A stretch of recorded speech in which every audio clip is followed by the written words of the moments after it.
Hello every one, നമ്മൾ ഇന്ന് തെരണ്ടി മീൻ കറിയാണ് വെക്കുന്നത്. സോ ആദ്യം തന്നെ ഞാൻ ടൊമാറ്റോയും സവോളയും ഒന്ന് പേസ്റ്റ് ആക്കി വെച്ചു. അതിനുശേഷം ഒരു പാൻ എടുത്തിട്ട് അതിലേക്ക് മല്ലിപ്പൊടി, ഉലുവ, മുളക് പൊടി ഈ മൂന്നും കൂടെ ആഡ് ചെയ്തിട്ട് നല്ലോണം മൂപ്പിച്ച് മാറ്റി വെക്കാൻ പോവാണ്. സോ ഇത് നല്ലോണം ഈ പൊടികൾ മൂപ്പിച്ച് മാറ്റി വെച്ചിട്ടുണ്ട്. ഇനി നമ്മളൊരു കടായി എടുക്കുന്നു, അതിലേക്ക് എണ്ണ ഒഴിക്കുന്നു. അതിനുശേഷം ഇഞ്ചി വെളുത്തുള്ളി ഇട്ട് നല്ലോണം വഴറ്റി കളർ മാറുമ്പോഴത്തേനും ചെറിയ ഉള്ളി ആഡ് ചെയ്യുന്നു. ചെറിയ ഉള്ളി നല്ലോണം വഴറ്റി കളർ മാറുമ്പോൾ നമ്മുടെ ടൊമാറ്റോ സവാള പേസ്റ്റ് ആഡ് ചെയ്യുന്നു. അതും നല്ലോണം വഴറ്റി കളർ മാറുമ്പോഴത്തേനും ഉപ്പ് ആഡ് ചെയ്ത് കൊടുത്തിട്ടുണ്ട്. അതിനുശേഷം നമ്മൾ മൂപ്പിച്ച് മാറ്റി വെച്ച പൊടികൾ ആഡ് ചെയ്യുന്നു. അത് നല്ലോണം വഴറ്റിയിട്ട് അതിലേക്ക് പുളിവെള്ളം ആഡ് ചെയ്യുന്നു. അതിനുശേഷം ഗ്രേവിക്ക് ആവശ്യത്തിനുള്ള വെള്ളം ആഡ് ചെയ്യുന്നുണ്ട്.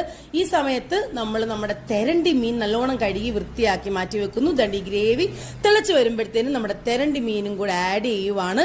ഇനി ഒന്നുമില്ല, നല്ലോണം കുക്ക് ചെയ്ത് വറ്റിച്ചങ്ങോട്ട് എടുത്താൽ മതി. ദണ്ടി കാണുന്നതിനേക്കാൾ അടിപൊളിയാണ് ടേസ്റ്റ് കേട്ടോ, അടിപൊളി.